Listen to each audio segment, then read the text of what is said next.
Good morning mga kalolang makukulit! Ito na naman at nagbabalik! Nagluluto tayo ng hawot. Piniprito ko lang para lumutong. Dahan-dahan lang ang apoy para hindi masunog.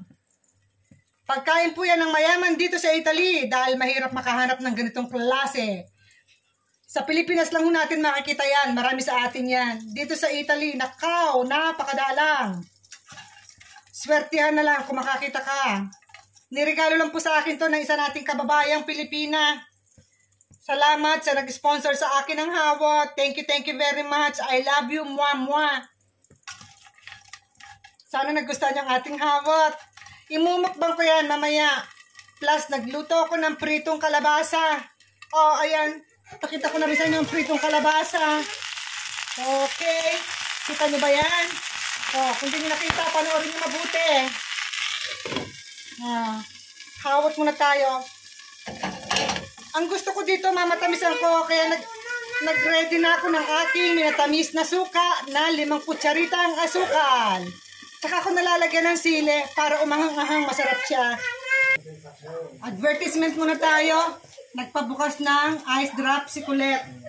O, ayan ang nagustuhan niya. Yung ating mga niluluto, nakikita niyo naman, nakasalang pa.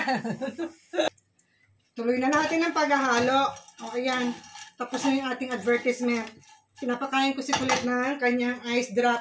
Ngayon, malutong na yung ating hawot. Ilalagay ko na itong tinimplahan kong suka na may asukal. Wow! O, hintayin lang natin mag-absorb.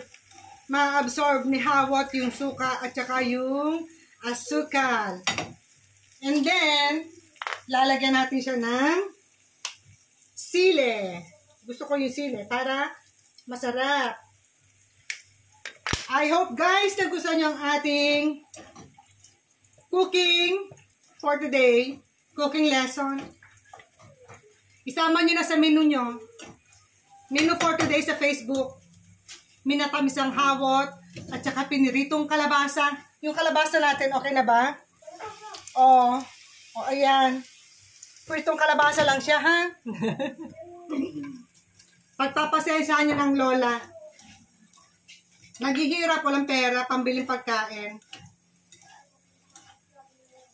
Ito lang ang ating nakakayanan.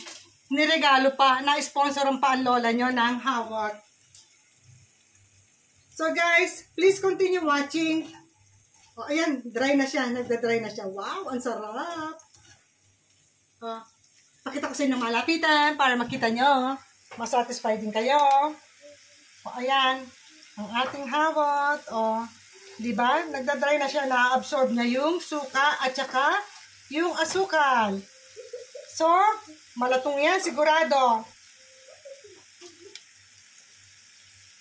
I hope guys nagustuhan nyo ang ating palabas. O, ayan. Okay. Hanggang dito na lang. Nagpapaalam na ang inyong lolang makulit. Next video again. Bye-bye. Ciao!